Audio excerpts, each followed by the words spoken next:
I want to welcome Agile XRM to the podcast. I've known the people at Agile XRM for the past 12 years. I've seen how their business process management tool can add massive value to complex organizational processes in sectors such as finance and government. If you have complex processes or a need for dialogues on the Power Platform or Dynamics 365, take a look at how this BPM tool can add value. You can find them at agilexrm.com or check out the show notes for more details.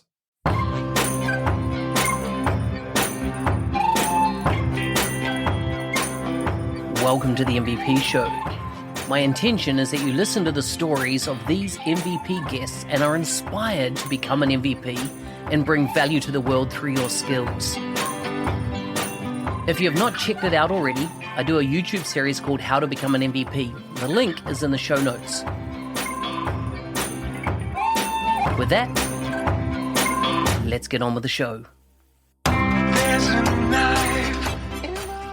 Today's guest is from Illinois in the US of A. He works as a national solution architect. He was first awarded as MVP in 2022. He is the co-organizer of the M365 Chicago virtual event and co-host of Cloud Talk Show podcast. So you got to check that out. I'll make sure I put links to his bio, his social, and his podcast in the show notes for this episode. So just click on that link and be taken through and subscribe to the Cloud Talk Show. With that, welcome to the show, Ralph. Hey, thank you very much. Thank you very much. When we say Illinois, to be very specific, I'm in Chicago, and not just staying in Chicago. You know how it is. Sometimes someone says, I'm from London or from this place, and they're actually from some place further out or a suburb or something. I'm actually in the city, and I've been in the city since the 80s. Actually, since Bill was still doing booth duty at Microsoft when they left him behind. I think that's how far back I go. Well, actually, that would be my Microsoft introduction back in the days when I got into Windows. So I've been a Microsoft booster for a very long time. Yes, I'm older than I look. So tell me a bit about family, food, and fun, and then we'll unpack the podcast and your tech journey story. Sure. A family, food, and fun is, well, pretty easy. So here's the thing. I am in the city, and I'm here with my family. I have, my family's an interesting situation. I have a 25-year-old daughter. I was, before the show, I was explaining how, I did my show, which is I volunteered my 25-year-old to be our producer on the show.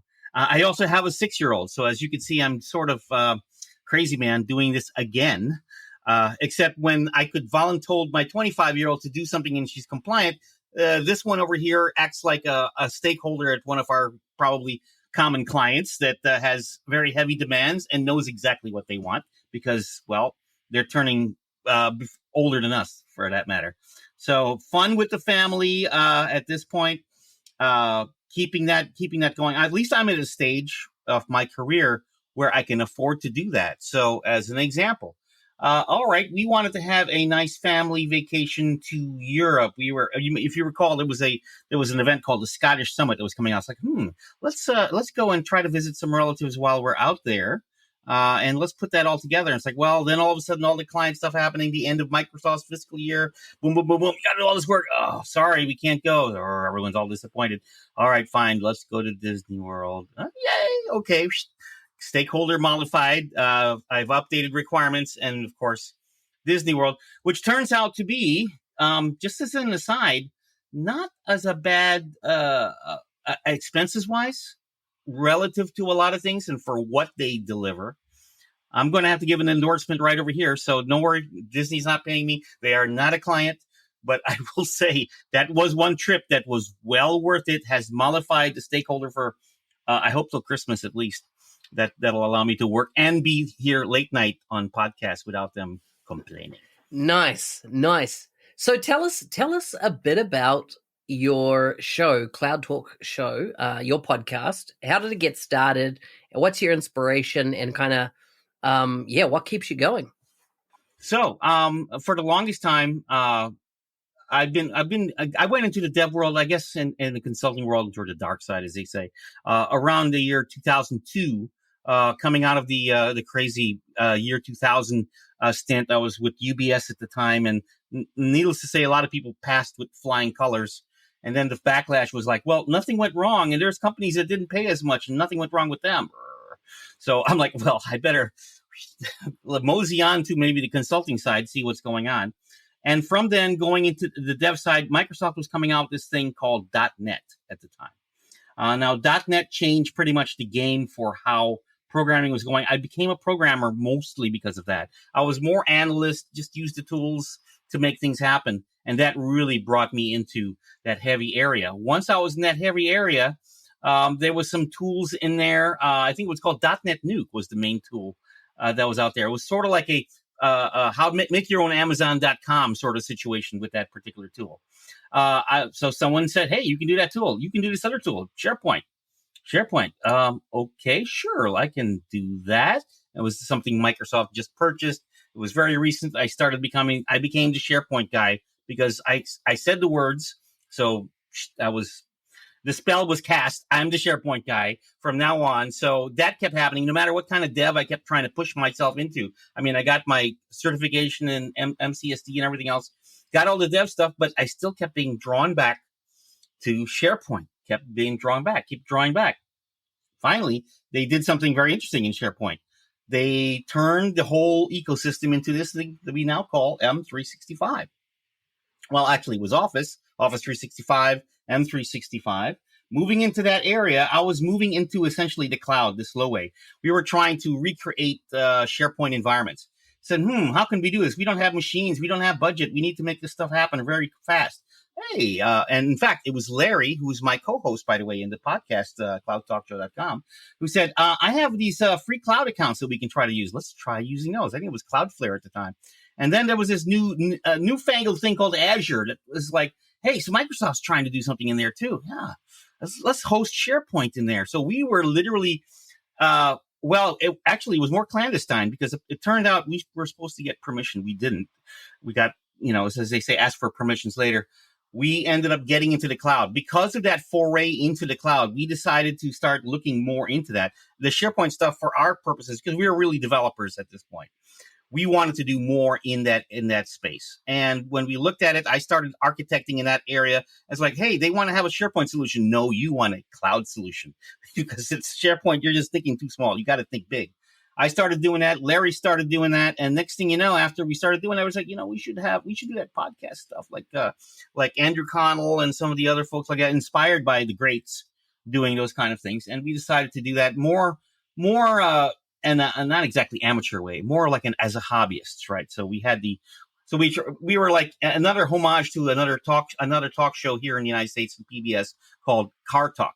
The idea is like these blue collar guys just talking about cars. They're from Boston, so they talk about their cars and they're trying to fix stuff. And they basically wax poetic about technologies that span the ages. And we said, let's model our show sort of after that. So we'll be the light blue collar talk show for Cloud Talk. Kept on doing that, even though that's not what my MVP is for. That's what we were doing. In fact, I was hoping my MVP was going to go in that area, but let's just say there's a lot of folks doing that. I think I'm okay where I'm at, but that's where that all came from. That was the inspiration. Various topics. We went all over talking about things that we complained about, things that we love to do, things that we were like not so sure about. Recently, things like the whole Bitcoin phenomenon, everything else. Everything, if it's in the cloud, we talk about it. So we had a little segment called Ralph's Money. We don't talk about Ralph's Money like we don't talk about Bruno, mainly because, if you know what happened to Bitcoin, that's why we don't talk about it. But this is the idea, right? You find stuff to talk about. We'll get guests in once in a while, and we'll have a lot of fun with that. It's very, very off the cuff. And sometimes it'll be a long show. Sometimes it's a short show. But it's let's just say now that we're doing it on a weekly basis, because before it was harder because we had to record it. But now we're literally on a schedule every Fridays, unless, of course, clients and other things happen. We are doing it on a schedule, and it's actually good. I think it's been fun. Very cool. Very cool. Make sure you go check it out. Tell me about when it comes to tools, if you get the term, what tools are you on nowadays? As in, so you talked about Office 365 and even the predecessors to it, and then we're on M365 now. What's your main tool set that you're doing, that you're consulting with, that you're using, that you're engaging clients with? What is that today for you? That's easy because that's what I have my MVP on, which is the Power Platform set of tools. And we're talking not just Power Platform, one piece of it or two pieces or three pieces of it, the entire piece of it. And when I say the entire piece, I include BI. I'm not necessarily an expert in all. I have a lot of skill in most. Let's just say I come at it at the architect level. And it's just another set of tools. If I look at a problem, it's like, well, how much of it can be done with the, let's just say, as much pre-built material as possible, and then with the architect skills that thank God I have from the cloud work, what pieces need to be brought to bear to finish and fill in the gaps, right? So that's essentially the case in a lot of situations. It turns out that the tools out of the box, sometimes it's just the SharePoint list customized, is simply enough to deliver what it is that has to be delivered. But because now I'm working at that level, let's just say I'm getting much more exposure on how to put things together and how to look at things in a much better way, to the point where in my current job with Sagetti, I went actually from my last one, more senior developer and evangelist type, trying to make things happen. Now I'm actually a director helping to run a practice. So at this level, it's a little bit better in that I'm now helping folks across the country and actually helping my peers across the world now use the platform to its best ability. And we do a lot of work with, I'm with Sagetti and Capgemini. Sagetti was Partner of the Year of Microsoft this year for Power Apps. Not exactly an accident, but I was lucky to be here on the year that they got it. But it turned out I was definitely part of that group that was, let's just say, inspired me also to do better as I was here. To go into the high level bits of governance, the high level bits of let's just say automation, just working with the Microsoft product team. When you're in a large companies as a partner, I think the opportunities to work with the product folks is just amazing. And then, of course, a lot of things that you can get out of that and you can do. So that's why that's been my primary tool set. It's, again, I got my MVP in the middle of all that. In the middle of that, it's the weirdest thing because MVP means that you get access to those same people that partners would get as far as information. You probably know this, right? It's like you get all these like this information. It's NDA-ish to be sure, but I'm going to tell you right now, it's the same level. It's not different. MVPs get this, partners get that. Not at all. It's the same people. It's the question is who will reply to which email faster sometimes. Sometimes I'll send a note, call for help. The MVP side answers me first. The partner side will end up working for it. Or the partner side gets to me first and it's something for the community. It turns out they're a bit interchangeable other than the NDA piece, which is a period regardless. But that's the part now that makes the tool set really work for me. And now I'm just getting higher and higher on that scale with the Power Platform. Hopefully, I think I found myself a niche, at least to take me into my retirement days. Nice. That's very cool. Tell me, what supporting tools do you use when you've got the full gamut of the, what you get, let's say out of the box with the Power Platform. But often there's tools that you need to help you do your job. So, if I use the metaphor, you're a builder, building a home, the product that you're going to produce is the house at the end of the day. And we produce portals, we produce automations, we produce apps, chatbots, etc., and analytics with the tool set we have. What are the other supporting tools, though, whether they be ISV solutions, whether they be, browser plugins? What do you find helpful? What's some of the go-to tool sets that if we open up your computer, you're going to have these on there because you use them? So it's not ironic, again, coming in from the so-called SharePoint M365 side. The M365 tool set itself is literally my go-to for anything. And all my devices across the board, it's going to be the Office suite, my good old Excel, from Word to your PowerPoint to your Outlook, through the automation tools behind them, to Teams. Teams is the big one. Teams is the big game changer. Literally in the last 5 years, until Teams came along, we were basically second banana on all the messaging systems that was going on. It was struggling. The message pieces was like the glue that just wouldn't stick. Like when Skype was doing it, when all the rest of it was doing it. So in the end of the day, it's actually Teams. I mean, even just for my podcast, we're actually meeting in Teams and broadcasting through that, where when I'm doing a lot of meetings, and I'm usually not really building so much as meeting and talking all the time, presenting all the time. So now and of course my M365 Chicago.com, that event, in fact, a lot of the community events going on right now, guess what? They're being run by teams. Interesting how that started, because even I was there with Joel Olson and company when they were starting that idea. Hey, we can use Teams to actually run a giant worldwide conference, and we can do it with a dev tenant. What? Really? I was there when that was happening. I was learning it, absorbing it. So that's become the tool of choice going forward, at least for all these other pieces. For the Power Platform specific, to get that going, there is one set of tools that I swear on, which is the Center of Excellence Starter Kit. That it's not something that's part of the system. It's Microsoft supported, but it's on the side. It's sort of like a GitHub community like project, but it's Microsoft, a little bit of everything. But that toolkit has made a huge difference in making me successful with Power Platform. So between all my productivity tools, which I just mentioned, and that piece for the Power Platform, I now have pretty much what I need. At that point, it's things I put together, or let's just say third-party ISV du jour that happens to be coming into play. It's like, hey, we're doing something with SAP. Okay, well, there's tools there. We're doing something with, I don't know, maybe AvePoint or something. Okay, then we'll work with those tools, or with Rancor. Those tools are great when they're appropriate and when they're being used. But for the most part, it's between the kit and good old Office 365. Yeah, awesome. Last question as we go into wrap up. Tell us about becoming an MVP. What was that journey for you?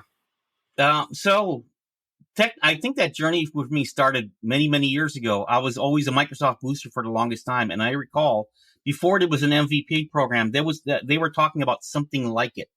And it was about the time when it ended up becoming MVP. But the idea was you were going to be tested by a committee within Microsoft to see that you're not only a booster for the Microsoft products, but you know all these things about it. You essentially passed what would be, if you can imagine what a certification is, certification on top of it's like the combination of certification plus MCT certification plus marketing, licensing, all that other powers. And you're essentially that sort of like what would be called an RD now. I'm not sure. They don't exactly take certification tests, but what would be like an RD, that's the kind of thing that they were looking for. And so I said, oh, that's great. And they wanted me to do it because I was one of the big boosters, and they enjoyed talking with me, having me at Redmond when we were going through stuff. It was not just myself. There was a few other people like that. And also from other companies. At that time, I was with Reuters, and we were one of the favorite customers because of Excel and because of the Reuters terminal, which was built based on Windows when everyone else was like, Windows. Well, not really at that time. It really made the difference. And then I asked my boss, is like, can I do that? Can I be that person? Oh, that's a conflict of interest. You can't do it. And I'm like, oh gosh. So all of a sudden those dreams went out. And then I just set back. And then the MVP program came out. And then at that time, it wasn't very clear how much into the community it was, at least not to me, until I discovered that that's really what an MVP is about. The MVP program, by the way, is not because you're probably selling or pushing Microsoft products. It's because you're giving back to the community. That is the big key difference.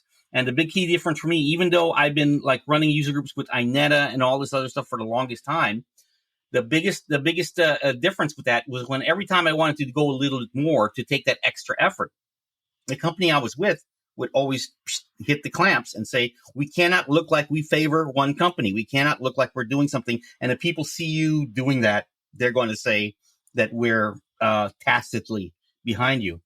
So I kept pulling myself back this whole time until finally I think I made the case where I said, look, having an MVP in your staff is not a bad thing. At some point, somebody in at least my last company thought that was okay, it was okay to let it happen.